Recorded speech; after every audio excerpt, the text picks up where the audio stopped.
So what we're going to do is we're going to explore not only the future of advertising, but also the history of advertising. And who better to do that than a longtime Sime aficionado and friend, the chief editor of Aftonbladet, Sweden's largest site.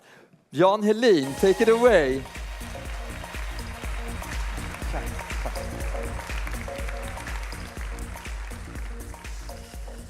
Thank you. Modern advertising, you would expect this coming 10 minutes to be about real-time bidding, yield optimization, programmatic, conversion rate, CPM, CPO, CPA, EPA, EPO, and whatnot. But no, this is going to be a story about the reason to be for advertising in its core. In its core, advertising is about to move hearts and minds. Now, with the rapid decline of linear TV, the ferocious focus on data and data-driven products in combination with underdeveloped digital storytelling, this is a huge, huge challenge for the media houses.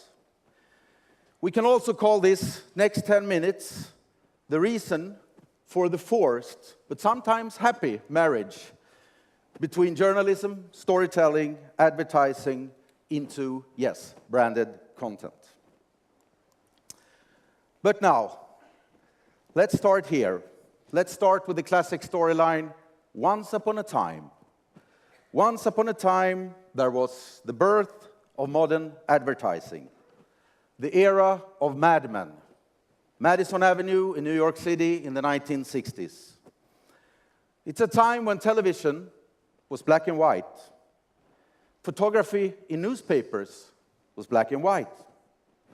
There are still a couple of years before Kodak will start a revolution in the pictures, in private photography, by launching the Instamatic camera in 1963. We are in a time way, way before Instagram. If we for a moment think beside the obvious sexism in some of these ads, it isn't hard to understand why these ads worked. They are far from your ordinary supply ad. They are in color. They address a feeling, raises a demand with a clear imagery that provoke, yes, hearts and minds. The inlineable start of every transaction. Now, let's jump 20 years ahead. Let's jump to the 1980s, the true age of linear television. Now, this classic piece of TV commercial was aired in 1984. It doesn't show the product. It doesn't talk about the product. It only moves hearts and minds into the direction of making a computer machine into a matter of lifestyle. You probably know this film. This is the start of the story that in the coming decades would build the most powerful brand in the world. It takes use of one of the strongest narratives of future dystopia, George Orwell's 1984. The storyline is PCs and PC people are boring, scary, ugly men from the old cold world. Macintosh is the colorful young women crushing the old world order with a sledgehammer. Now, how would you convey this story effectively today? Linear television, yes, of course, it's an option, but the use of TV sets are rapidly declining and decreasing. Price of it, though, mystically increasing. That's a really bad combination. Now you want to do it in a new way. You want to target a digital-first audience, so you turn to the digital ad world and you find a bit of a challenge in moving hearts and minds. Digital ad world is rapidly transforming into a game of real-time bidding, clustering data points in a business model that could best be described as surveillance. Numbers are mind-blowing. The world's 100 most popular sites are today monitored by 1,300 companies, all collecting data, analyzing it, and selling it under the radar. Algorithms can now sell a targeted ad on a page view to the exact right person within milliseconds. The largest network sells 900,000 ad spaces to targeted audience per second. This is really fascinating. This is really, really impressive. Now, here's the problem. The ads tend to look like this, like shit. I'm not gonna bash on banner ads. You all know that. You need banner ads for supply ad, for telling that you exist. But come on, you wanted to move hearts and minds, right? In that perspective, they suck. This might help you target a message to the exact right person, but what about widening the demand for your product to the person who didn't know he or she was the right one? This is the reason why commercial players want to get closer and closer to guys like me, to publishers, into the editorial content, into the story. It doesn't necessarily mean, though, unfortunately, that they want to buy your ad space. No, they want help to tell the story that moves hearts and minds. That's why they turn to storytellers, moving closer and closer to strong editorial brands. Some of the most powerful news brands in the world, the New York Times, Washington Post, The Guardian, they all have partner studios in their newsroom today, producing editorial content in direct cooperation with commercial partners. Is this a problem? Could be. Could be for the trustworthiness of journalism, for democracy in the long run, but not necessarily, I would argue.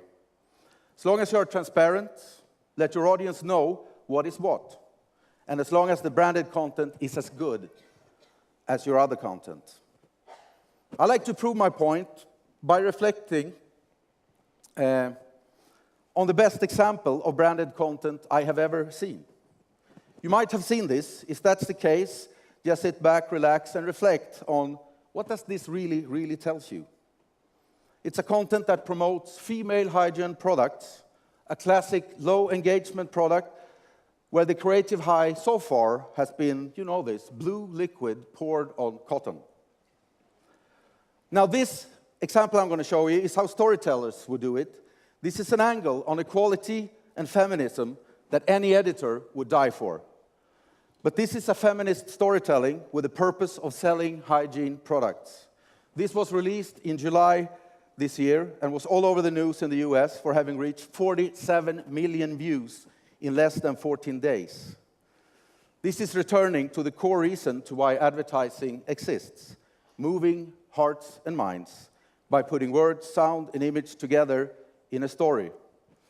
Now, Ola warned me that no film on Sime can be longer than 1 minute. People will start bring out their popcorn. This is 3 minutes. Bring out your popcorn. It's worth it.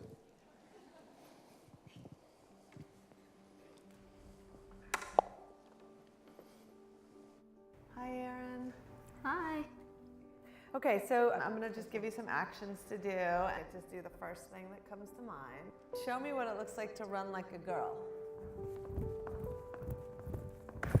My hair. Oh my God. Show me what it looks like to fight like a girl. Now throw like a girl. Aw. My name is Dakota, and I'm 10 years old. Show me what it looks like to run like a girl. Throw like a girl. Fight like a girl. What does it mean to you when I say run like a girl? It means run fast as you can. So do you think you just insulted your sister? No. I mean, yeah, insulted girls, but not my sister. Is like a girl a good thing? Actually, I don't know if it's a bad thing or a good thing. It sounds like a bad thing. It sounds like you're trying to humiliate someone. So when they're in that vulnerable time between 10 and 12, how do you think it affects them when somebody uses like a girl as an insult? I think it definitely drops their self-confidence and really puts them down, because during that time they're already trying to figure themselves out, and when somebody says you hit like a girl, it's like, well, what does that mean? Because they think they're a strong person. It's kind of like telling them that they're weak and they're not as good as them. And what advice do you have to young girls who are told they run like a girl, kick like a girl, hit like a girl, swing like a girl? Keep doing it because it's working. If somebody else says that running like a girl or kicking like a girl or shooting like a girl is something that you shouldn't be doing, that's their problem. Because if you're still scoring and you're still getting to the ball on time and you're still being first, you're doing it right. It doesn't matter what they say.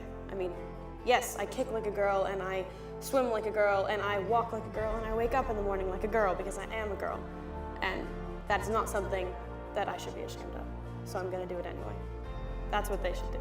If I asked you to run like a girl now, would you do it differently? I would run like myself. Would you like a chance to redo it?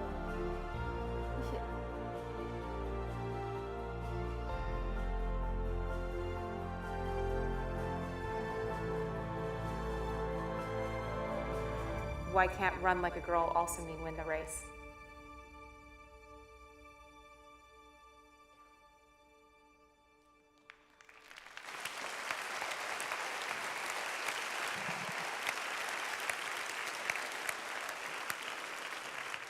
On that note, thank you. Thank you very much, Jan Helin.